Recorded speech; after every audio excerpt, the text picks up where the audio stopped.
Hello दोस्तों, हिंदी की बिंदी channel में आप सभी का स्वागत है। तो दोस्तों, आज के इस वीडियो में आप सभी के लिए बिहार एस्टेट के शिक्षण एवं कला दक्षता यानी कि आर्ट्स ऑफ टीचिंग से प्रीवियस ईयर के पेपर मैं लेके आई हूँ।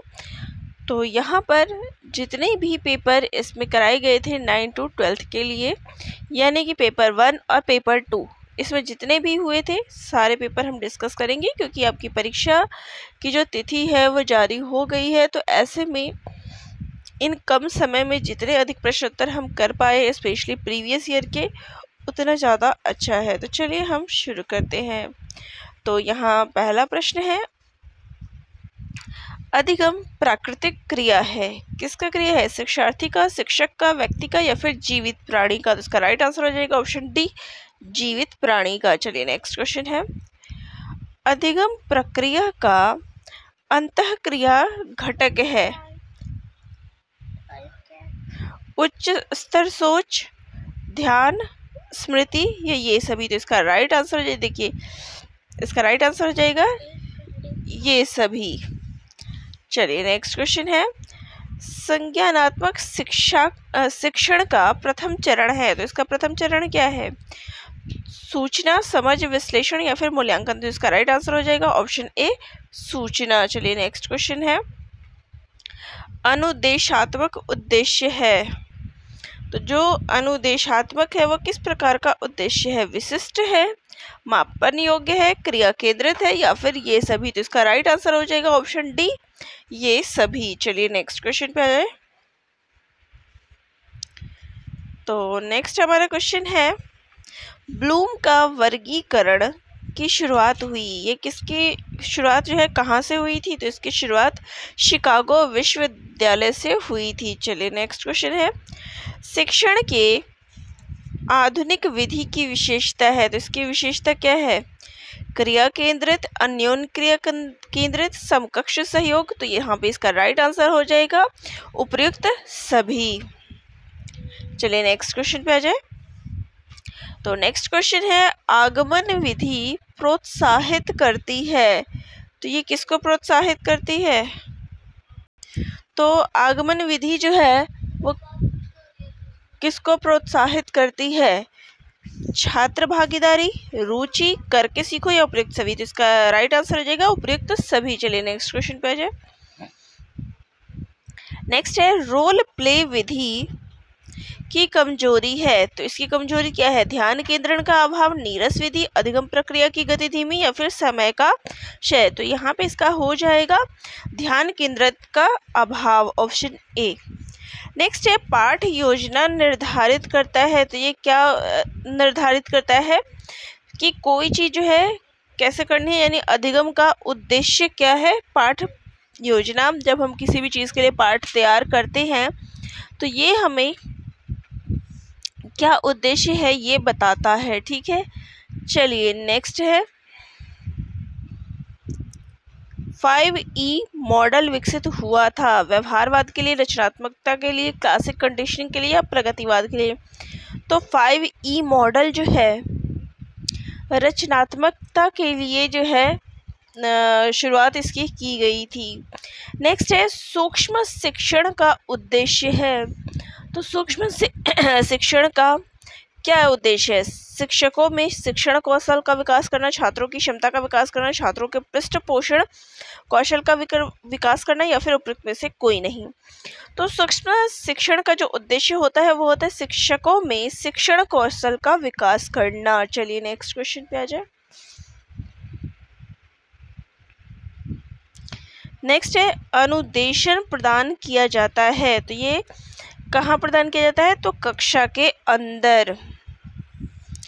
अब अनुदेशन क्या होता है? तो इसका अर्थ है कक्षा कक्षीय स्थिति में किसी विषय का सचेष्ट ज्ञान प्रदान करना। यह शिक्षण की जो है क्या है? पारंपरिक अवधारणा है। इसमें एक अल्पज्ञ अपने से अधिक ज्ञान रखने वालों से सूचनाएं ग्रहण करता है, ठीक है।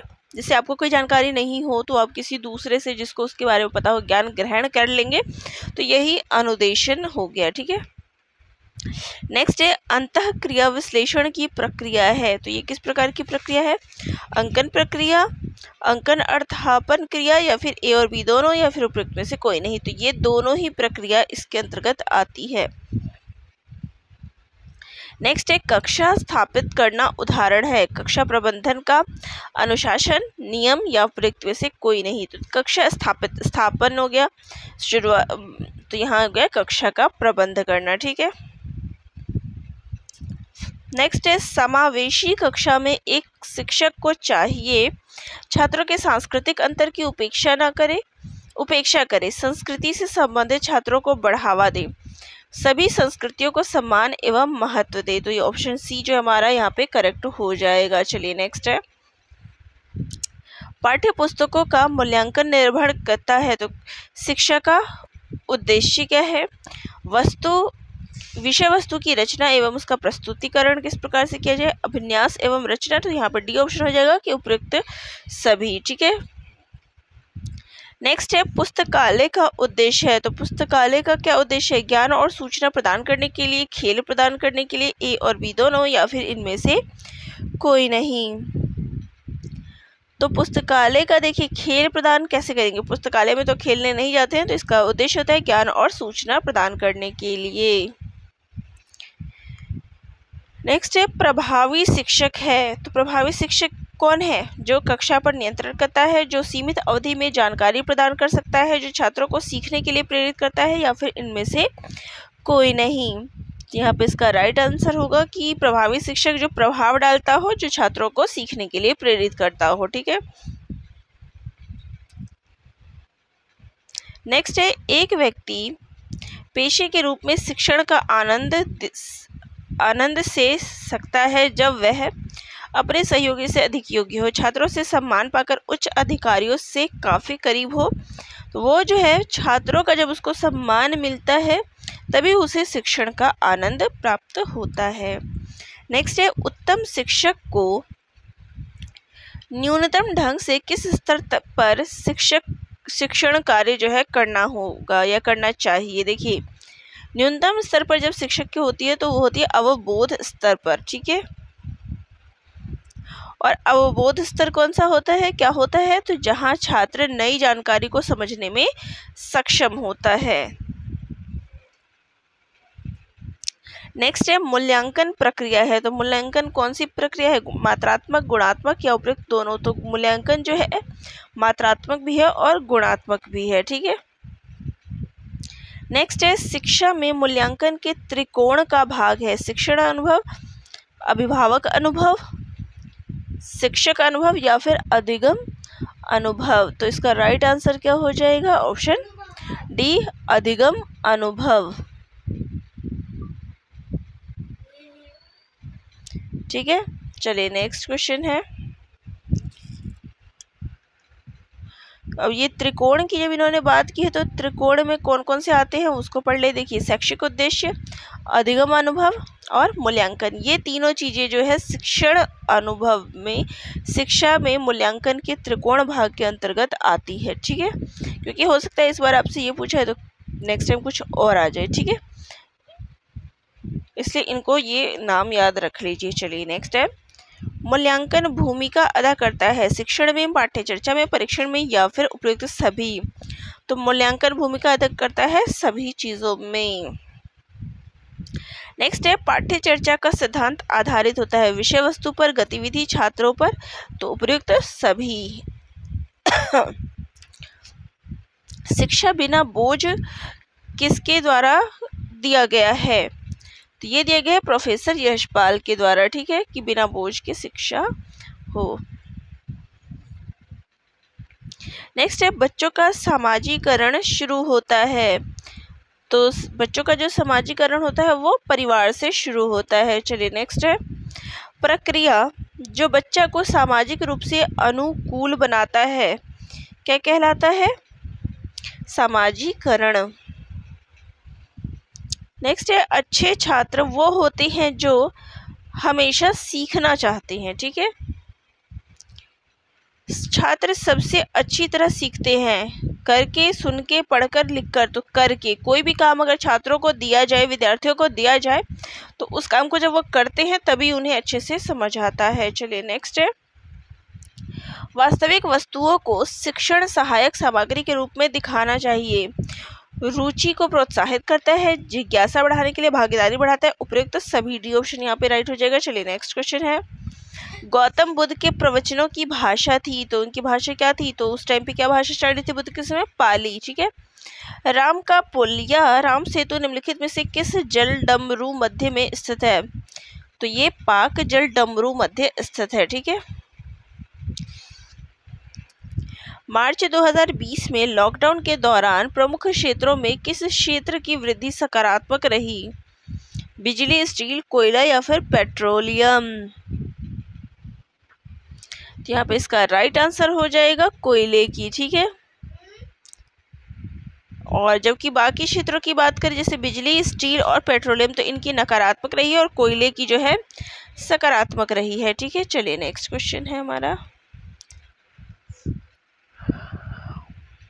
निम्नलिखित में से किस वर्ष में बिहार और उड़ीसा बंगाल से अलग हो गए? तो वर्ष 1912 में जो है बंगाल बिहार और उड़ीसा से अलग हो गया। नेक्स्ट है, पटना मरीन ड्राइव बिहार का थेम्स पथ का संस्करण एक एक्सप्रेसवे है जो डैश के साथ चलता है। किसके साथ? गंगा नदी, यमुना नदी, बागमती या फिर कोसी नदी? तो ये गंगा नदी के साथ चलता है। ठीक है। निम्नलिखित में से कौन से प्रदूषक स्मोग के कारण के लिए जिम्मेदार है? तो स्मोग के लिए भस्मक और वाहनों से जो उत्सर्जन होता है, ये दोनों जिम्मेदार होते हैं। नेक्स्ट है, पुनर्विनीकरण कागज को खाद्य कंटेनरों में उपयोग के लिए प्रतिबंधित क्यों किया गया है? क्यों किया गया है? तो क्योंकि यह बहुत सी जगह बनाता है? नहीं।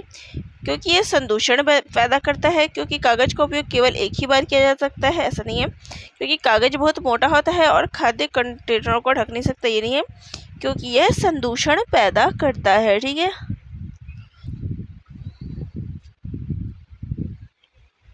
चलिए नेक्स्ट है, बड़े पैमाने पर पेड़ों की कटाई कहलाती है। तो पेड़ों की कटाई जो होती है वो क्या कहलाती है? तो वो वनों की कटाई कहलाती है। ठीक है। वनीकरण नहीं कहेंगे, वनीकरण तो पेड़ों को लगाना हो गया। नेक्स्ट है, निम्नलिखित में से कौन सी ग्रीन हाउस गैस नहीं है? Carbon dioxide, nitroxide, methane, carbon monoxide? तो मोनोऑक्साइड जो है वो ग्रीन हाउस गैस नहीं है। नेक्स्ट है, निम्नलिखित में से किस राज्य में स्थायी वनों के तहत सबसे बड़ा क्षेत्र है? तो मध्य प्रदेश में जो है स्थायी वन सबसे अधिक है। नेक्स्ट है, यदि एक आयत की लंबाई और चौड़ाई 10 मीटर है और 10 और 8 मीटर है तो उसका क्षेत्रफल ज्ञात कीजिए। तो यहाँ पे देख सकते हैं लंबाई जो है क्या है और लंबाई हो गई 10, चौड़ाई हो गई 8, क्षेत्रफल होता है लंबाई गुणा चौड़ाई, तो 10 × 8 तो 80 वर्ग मीटर। बहुत ही आसान प्रश्न था। चलिए नेक्स्ट है, 6250 की धनराशि पर 12% की वार्षिक साधारण ब्याज की दर से 3% 3 वर्ष में प्राप्त होने वाला ब्याज ज्ञात कीजिए। अब देखिए, साधारण ब्याज का हम फॉर्मूला लगा देंगे, मूलधन गुणा दर गुणा समय बटे में 100। फिर यहाँ पे एक एक चीज़ को हम पुट कर देंगे। मूलधन क्या है? 6250, दर क्या है? 12%, वर्ष क्या है? 3। ठीक है। तो ये हमारा करेक्ट आंसर हो जाएगा 2250। ठीक है।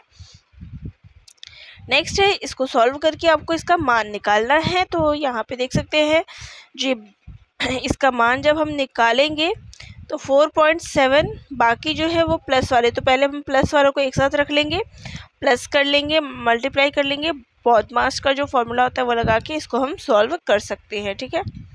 नेक्स्ट है, दो संख्याओं का एलसीएम इतना है और उनका एचसीएफ इतना है। यदि उनमें से एक संख्या 416 है तो दूसरा क्या है? तो यहाँ पर देखिए एलसीएम और एचसीएफ का फॉर्मूला लगा देंगे। एलसीएम गुणा एचसीएफ, यहाँ मैं सॉल्यूशन ही ले जाती हूँ। तो इसका हो जाएगा, देखिए एलसीएम गुणा एचसीएफ, पहली संख्या इंटू दूसरी संख्या, फिर यहाँ पे जो है पुट कर देंगे और फिर यहाँ पे x मान लेंगे जो दूसरी संख्या है, और यहाँ पे हमारा करेक्ट आंसर आ जाएगा। चलिए नेक्स्ट है, एक आदमी की छाया की लंबाई आदमी की ऊंचाई की 1/3 गुना है। सूर्य का उन्नयन कोण क्या होगा? तो 1/3x है। ठीक है, माना कि आदमी की ऊंचाई हम x मान लेते हैं, उन्नयन कोण क्या है? थीटा। ठीक है, फिर यहाँ पे हम फॉर्मूला पुट कर देंगे, tan थीटा इक्वल टू लंब बटा आधार। फॉर्मूला पुट कर देंगे तो थीटा बराबर 60 डिग्री आ जाएगा। चलिए नेक्स्ट है, सेना का जिस तरीके से संबंध सैनिक से है, स्कूल का संबंध किससे होता है? विद्यार्थियों से। ठीक है, सेना में कौन होता है? सैनिक होते हैं। इसी तरीके से स्कूल में कौन होता है? तो विद्यार्थी होते हैं। ठीक है, नेक्स्ट है, वह शब्द चुने जो समूह के अन्य शब्दों से कम मिलता जुलता हो। पीतल, डुरालुमिन, जर्मेनियम या फिर कांस्य। तो यहाँ पे जर्मेनियम नाम जो है वो सबसे अलग है। ठीक है, क्योंकि पीतल, डुरालुमिन और कांस्य ये सभी मिश्र धातु है, जबकि जर्मेनियम एक धातु है। ठीक है, अब यहाँ पर आपको क्रम देखना है। देखिए 9 9 ज़ा 81, 8 8 ज़ा 64, तो 12 12 ज़ा 144। तो यहाँ पे बी ऑप्शन हमारा ये राइट हो जाएगा। चलिए नेक्स्ट है, एक निश्चित कोड में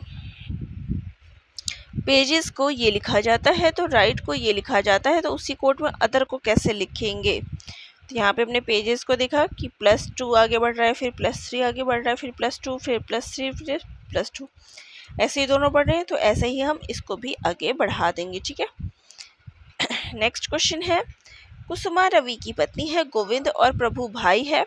गोविंद रवि का भाई है, प्रभु कुसुमा के डैश है। तो देखिए कुसुमा रवि की पत्नी है, गोविंद प्रभु का भाई है। गोविंद रवि का भाई है, प्रभु कुसुमा की, तो प्रभु जो है वो कुसुमा की क्या है? ब्रदर इन लॉ यानी देवर हो गया। तो यहाँ पे ब्रदर इन लॉ ऑप्शन में है, तो हमारा ये ऑप्शन करेक्ट हो जाएगा। तो चलिए ये थे 50 प्रश्नों की प्रश्नोत्तरी जो कि आपके पेपर में पूछा गया था। तो यहाँ पर आप डेट भी देख सकते हैं कि किस परीक्षा का ये पेपर था। तो इस प्रकार से जितने भी प्रीवियस ईयर के पेपर हैं मैं सारा आपको करा रही हूँ। ये देखिए 15 सितंबर 2023 को शिफ्ट 1 में ये पेपर हुआ था, तो सारे प्रीवियस ईयर के पेपर मैं आप सभी को करा रही हूँ, सारे ही सब्जेक्ट के। तो चैनल से जुड़िएगा और पेपर से पहले इन सारे प्रश्नोत्तरों को ज़रूर हल करिएगा। तो वीडियो अच्छी लगे तो चैनल को लाइक, शेयर और सब्सक्राइब कर दीजिएगा। धन्यवाद।